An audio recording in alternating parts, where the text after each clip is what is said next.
They mocked her at NATO camp until the seal trembled at the ghost hawk tattoo on her back. They thought she was just another civilian contractor. That was their first mistake. The NATO training camp sat on the edge of a dense European forest, a joint operations base where accents mixed, flags waved side by side, and egos were often louder than gunfire. Soldiers from multiple nations rotated through the compound: special forces, intelligence officers, tactical advisors. It was a place where reputation meant everything, and outsiders meant nothing. She arrived quietly. No escort, no introduction ceremony, just a name on a clipboard: Elena Varga, cultural liaison. She looked out of place the moment she stepped through the gate. Civilian jacket, tactical boots, hair pulled back in a tight knot, calm eyes that scanned the compound once, not nervously, but methodically. A group of operators from different NATO units stood near the barracks watching her. One smirked. "Another desk specialist," he muttered. Another laughed. "Hope she doesn't get lost near the range." She heard them. She didn't react. Inside the mess hall at evening, the atmosphere buzzed with the usual mix of competition and sarcasm. Stories of deployments were exchanged like currency. Everyone tried to outdo the other. Elena sat alone near the far wall, reviewing a folder. Across the room sat Commander Hayes, a respected SEAL commander temporarily assigned to joint oversight at the camp. A man who had seen combat in places most of the room only read about. He barely noticed her at first, until one of the younger operators decided to make himself entertaining. He approached her table, grinning. "So," he said loudly, making sure others could hear, "what exactly does a cultural liaison do here? Teach us how to say please and thank you?" Laughter rippled. Elena looked up slowly. Her voice was calm. "I advise on regional insurgent psychology and cross-border militia patterns." The operator blinked. Someone behind him chuckled. "Sounds impressive." He leaned closer. "You ever been outside a briefing room?" There it was, the real question. Not about her job, about her worth. Elena closed her folder. "Yes," she said simply. "Where?" he pushed. She held his gaze for a moment longer than necessary. "Places that don't officially exist." The table behind him laughed louder this time. "Sure," someone muttered, "and I'm a ghost." Commander Hayes finally looked over. Not because of the joke, because of her tone. It wasn't defensive, it wasn't arrogant, it was controlled. Later that night, the camp gym echoed with the metallic rhythm of weights hitting racks. A few operators were blowing off steam. Elena stepped inside. That alone drew attention. She moved toward the pull-up bar near the far wall. The same operator from the mess hall nudged his friend. "This should be good." She removed her jacket. And that's when the room changed. Because stretching across her upper back, partially visible above her training shirt, was a tattoo. A black hawk in mid-dive, wings curved forward, talons extended, and beneath it, in small, precise lettering, Ghost Hawk. Commander Hayes froze. The weight he was holding slipped slightly in his hand. Because Ghost Hawk wasn't artwork, it wasn't a random design. It was a classified Joint Task Unit call sign. A unit dissolved 10 years ago after a mission went catastrophically wrong. A unit's surviving members were never publicly acknowledged. Very few people knew that symbol. Even fewer had the right to wear it. The operator behind her laughed again. "Nice ink, looks intense." Elena reached up calmly and adjusted her grip on the pull-up bar. Commander Hayes was no longer laughing, because if that tattoo was real, then the woman they'd been mocking was not a civilian, and the past he thought was buried had just walked back into camp. The gym had gone quieter than anyone realized. Elena pulled herself up once, twice. Controlled, effortless, no swinging. By the 10th rep, the laughter had faded. By the 15th, no one was speaking at all. Commander Hayes wasn't watching her strength. He was watching the tattoo. The hawk's wings weren't just stylized ink, they were exact.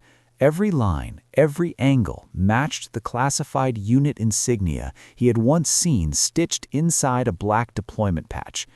Ghost Hawk, a joint NATO Black Ops reconnaissance unit formed for cross-border deniable operations. Officially, it never existed.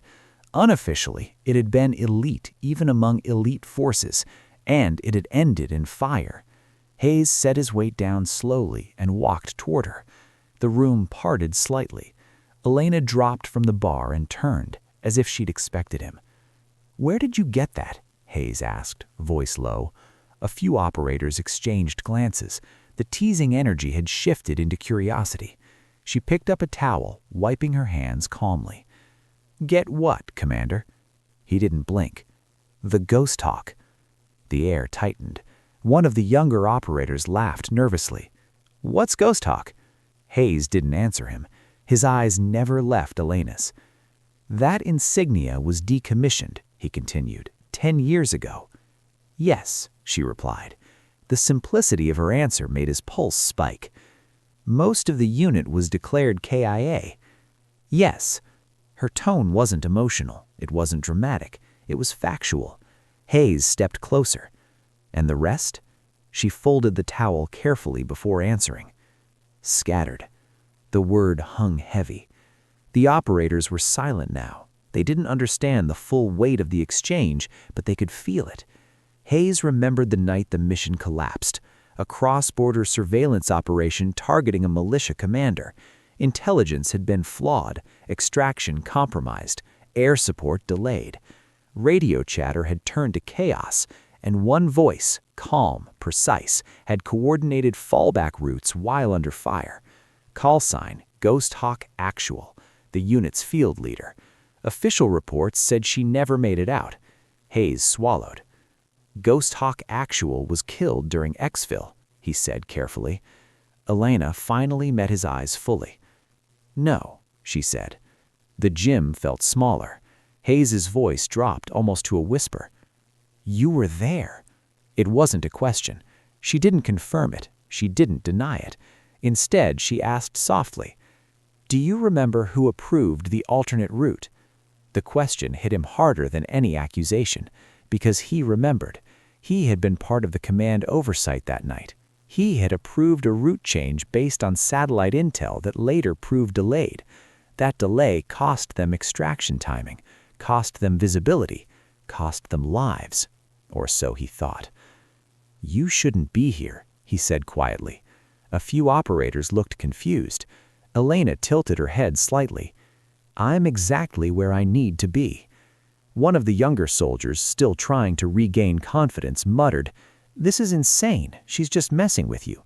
Elena glanced at him, not angry, not dismissive, just aware. She said calmly to Hayes, "Tell me something.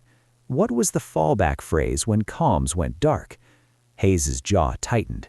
That phrase had only been spoken once, in panic, in smoke. He answered without thinking. "Black sky, broken wing." She nodded once. And the response? His throat felt dry.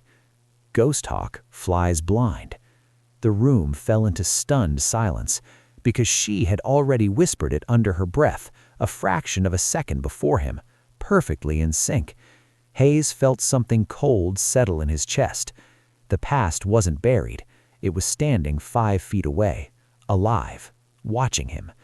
The operators who had mocked her now stood frozen, and one realization began spreading through the room.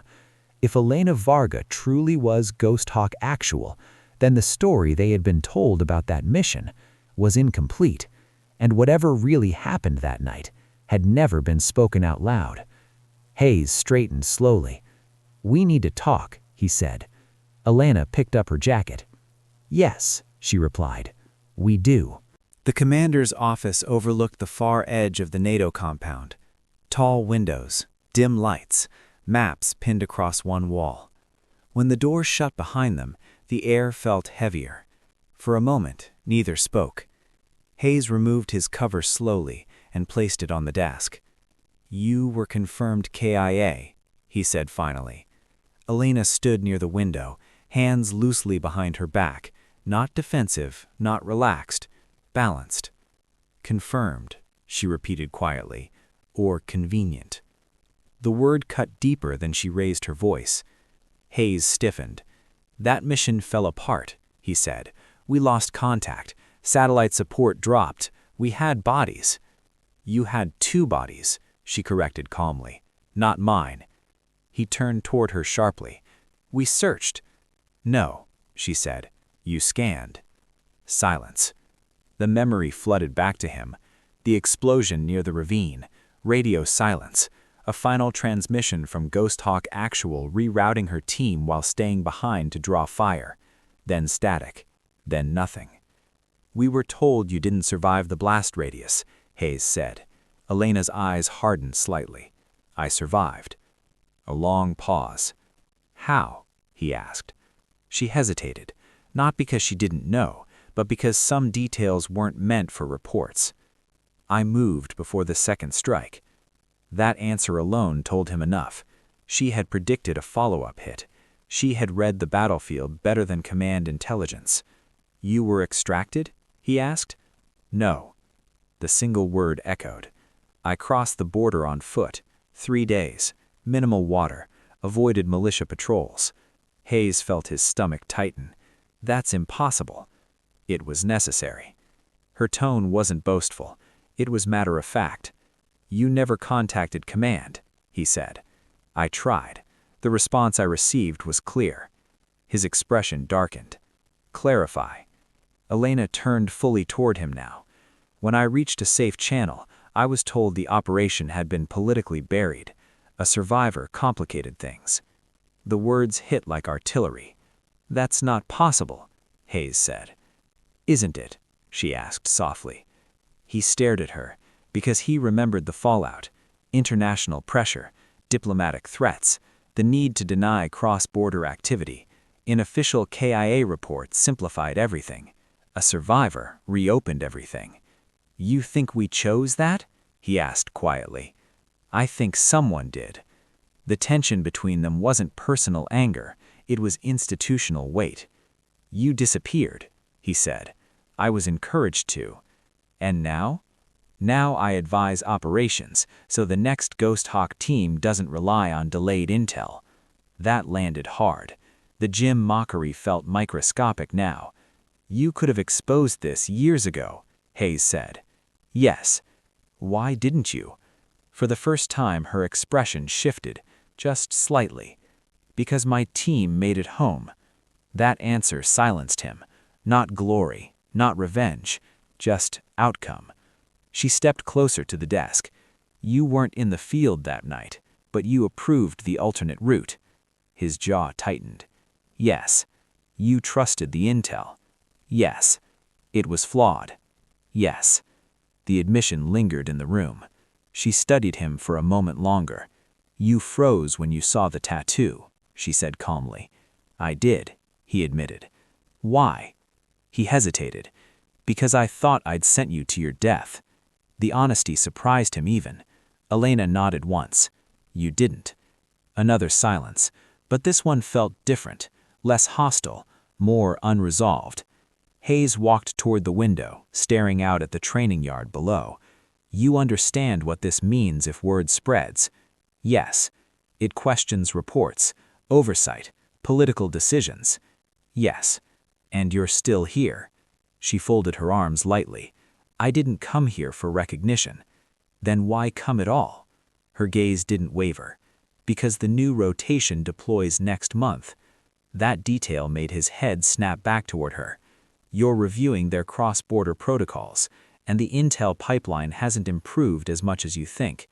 The realization hit him slowly. She wasn't here to confront him. She was here to prevent a repeat. And outside that office, the same young operators who mocked her were preparing for missions that could go just as wrong. Hayes exhaled slowly. "You're not a liaison," he said. "No. "You're here unofficially?" "Yes, for oversight." She held his gaze. "For protection." The weight of that word settled heavily between them, and for the first time, Commander Hayes didn't see a ghost. He saw a commander who had never truly left the battlefield. But the camp still didn't know the full truth, and by morning, they would. Morning at the NATO camp felt different. Whispers moved faster than official memos. By 0600, operators were already on the training field, but their focus wasn't on drills. It was on her. Elena stood near the tactical board beside Commander Hayes. No civilian jacket this time. Plain black tactical gear. No insignia, no rank displayed. But she carried herself like someone who had once commanded lives under fire. Hayes stepped forward. "Listen up." The yard went silent. "Effective immediately, Elena Varga will be advising this rotation's cross-border operations." A murmur passed through the group. One of the same operators who had mocked her in the mess hall shifted uncomfortably. Hayes continued. "Some of you are curious why." He paused. 10 years ago, a joint task unit operating under the call sign Ghost Hawk was compromised during a deniable reconnaissance mission. Several senior operators exchanged looks. They'd heard fragments of that story. Most of the unit was declared KIA. Hayes's voice tightened slightly. But the commanding officer survived. The yard went completely still. Elena didn't move, didn't react. She crossed hostile territory alone, 3 days on foot, avoided militia patrols, survived secondary strikes. The younger operators stared now, disbelief replaced with dawning respect. Hayes turned slightly toward her. "That commanding officer is standing right here." Silence, the kind that changes people. The operator who had laughed in the gym lowered his eyes. Elena stepped forward. Her voice was calm. "You don't need to admire me," she said. "You need to learn from the mistake." She tapped the tactical board behind her. "Intel delay. Overconfidence in satellite feed. Failure to anticipate a secondary strike." Each word was precise, controlled. War doesn't punish arrogance gently. The message wasn't emotional. It was surgical. Hayes watched the group closely. No one was smirking now. No one was whispering. She walked slowly along the line of operators. "You mocked what you didn't understand," she said quietly, not accusing, just stating fact. "That's human." She stopped in front of the operator who had challenged her. He swallowed. "I misjudged you, ma'am." "Yes," she replied. "No edge, no cruelty, just truth. But you'll deploy soon, and the enemy won't give you the chance to misjudge twice." That hit harder than any reprimand. Hayes stepped beside her. "Ghost Hawk isn't a legend," he said firmly. "It's a reminder." He looked directly at the unit. Sometimes the strongest operator in the room isn't the loudest. The weight of that statement settled deep. Elena turned back to the tactical board. "Now," she said, "let's fix the extraction model." For the next 2 hours, she dismantled their plan piece by piece. Alternate routes, secondary air timing, ground contingency signals, fallback phrases. This time, no one questioned her. No one laughed. They took notes. And when she finished, the training yard felt sharper, stronger, wiser. Later that evening, as the sun dipped behind the forest line, Hayes approached her near the perimeter fence. "You could have stayed invisible," he said. "Yes." "You didn't." "No." He studied her for a moment. "You still carry it." "The mission?" she asked. He nodded. She looked toward the horizon. Missions don't end. They echo. A faint wind moved across the compound. The Ghost Hawk tattoo was hidden beneath her gear now, but its presence lingered, not as a symbol of tragedy, but of survival. And before she walked away, Hayes spoke one final time. "For what it's worth, I should have searched harder." She met his eyes. "You should search smarter," she corrected gently. Then she turned and headed back toward the compound. The operators who had once mocked her stepped aside without being told, not out of fear, out of respect. Because sometimes The dead don't come back for revenge. Sometimes they come back to protect the living. And at NATO camp, the legend they thought had fallen had been standing among them all along. This is United War, where strength isn't loud.